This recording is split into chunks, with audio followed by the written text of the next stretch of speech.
Assalamualaikum warahmatullahi wabarakatuh. Perkenalkan, nama saya Selvi Kurnianingsih dari PGSD 2C NIM 2021808082. Pada kesempatan kali ini saya akan mempresentasikan artikel mengenai lingkungan pendidikan dalam implementasi pendidikan karakter.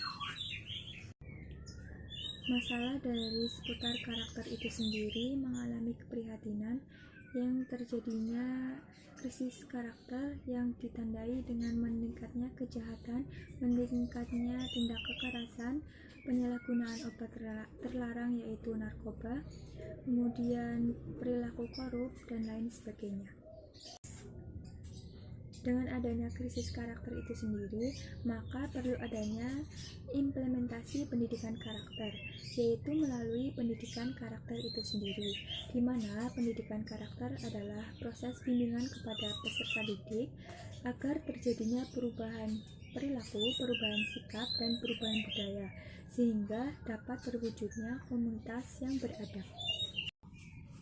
Pada karakter itu sendiri tersusun dari 3 bagian.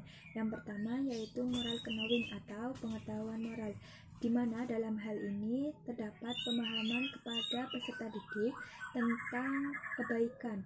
Kemudian yang kedua yaitu moral feeling atau perasaan moral, di mana pada hal ini terdapat suatu pembangunan kecintaan kepada peserta didik mengenai kebaikan yang akan menjadi sumber energi bagi peserta didik dalam melakukan kebaikan. Kemudian yang ketiga yaitu moral behavior atau perilaku moral, di mana pada hal ini terdapat perilaku dalam berhubungan kepada orang lain menurut kebiasaan-kebiasaan dalam kebaikan.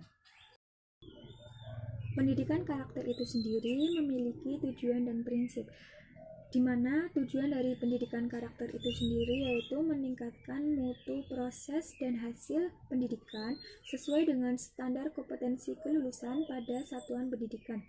Diharapkan peserta didik mampu meningkatkan pengetahuan nilai-nilai karakter yang baik sehingga dapat terwujudnya dalam perilaku sehari-hari.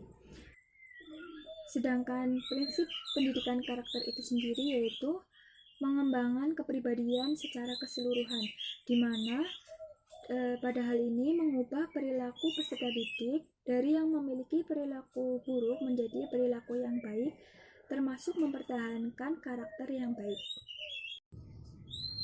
Selanjutnya yaitu desain pendidikan karakter, di mana pada hal ini meliputi pengembangan potensi manusia dalam pengembangan karakter yang baik. Dalam pembentukan karakter itu sendiri terdapat beberapa faktor, di antaranya nilai yang ditanamkan, yaitu merupakan standar dari perbuatan yang menentukan bagaimana menjadi hidup yang lebih baik lagi. Kemudian keteladanan, yaitu sesuatu yang dapat ditiru. Kemudian ada pembiasaan, yaitu kegiatan yang telah membiasakan diri dalam berperilaku baik. Kemudian ganjaran dan hukuman. Ganjaran di sini diartikan sebagai pemberian hadiah kepada peserta didik yang mengandung arti positif. Kemudian hukuman diartikan sebagai motivasi kepada peserta didik. Yang terakhir yaitu kebutuhan, di mana pada hal ini sesuai dengan apa yang dibutuhkan oleh peserta didik itu sendiri. Selanjutnya yaitu strategi pendidikan karakter, di mana pada strategi pendidikan karakter tersebut melalui pendekatan-pendekatan, di antaranya pendekatan penanaman nilai yaitu melalui keteladanan, pendekatan perkembangan kognitif yaitu dengan membiasakan berpikir aktif tentang potensi yang dimilikinya. Kemudian pendekatan klasifikasi nilai yaitu dengan menekankan kepada peserta didik dalam mengkaji perasaan dan perbuatannya sendiri. Kemudian yang terakhir pendekatan pembelajaran berbuat, di mana pada hal ini terdapat penekanan kepada pendidik dalam memfasilitasi peserta didiknya.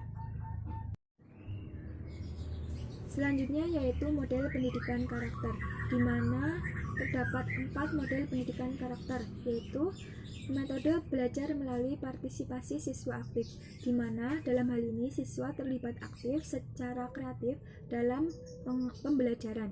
Kemudian yaitu menciptakan lingkungan belajar yang kondusif, di mana dalam hal ini menciptakan rasa kenyamanan, rasa aman tanpa adanya ancaman dalam pembelajaran kepada peserta didik. Kemudian memberikan pendidikan karakter secara eksplisit, sistematis, dan berkesinambungan, di mana secara eksplisit yaitu memberikan pendidikan karakter secara tegas. Selanjutnya sistematis yaitu memberikan pendidikan karakter secara teratur, dan berkesinambungan yaitu memberikan pendidikan karakter secara berkelanjutan. Dan yang terakhir yaitu metode pengajaran yang unik, di mana dalam pendidikan karakter itu sendiri memiliki ciri khas yang lain dari pendidikan-pendidikan yang lainnya. Yang terakhir yaitu mengenai peran lingkungan dalam pendidikan karakter. Dalam implementasi pendidikan karakter itu sendiri, terdapat faktor-faktor yang mempengaruhi, diantaranya yaitu manusia. Manusia diartikan sebagai pelaku dari proses pembelajaran. Kemudian ada kepemimpinan, yaitu sebagai pengaruh terhadap pendidikan karakter bagi peserta didik. Kemudian ada teknologi, yaitu sebagai seperangkat yang membantu dalam mendorong efektivitas belajar pendidikan karakter. Kemudian yang terakhir yaitu organisasi. Sekian presentasi dari saya. Mohon maaf apabila ada kesalahan, ada kekurangan, mohon dimaafkan. Terima kasih. Wassalamualaikum warahmatullahi wabarakatuh.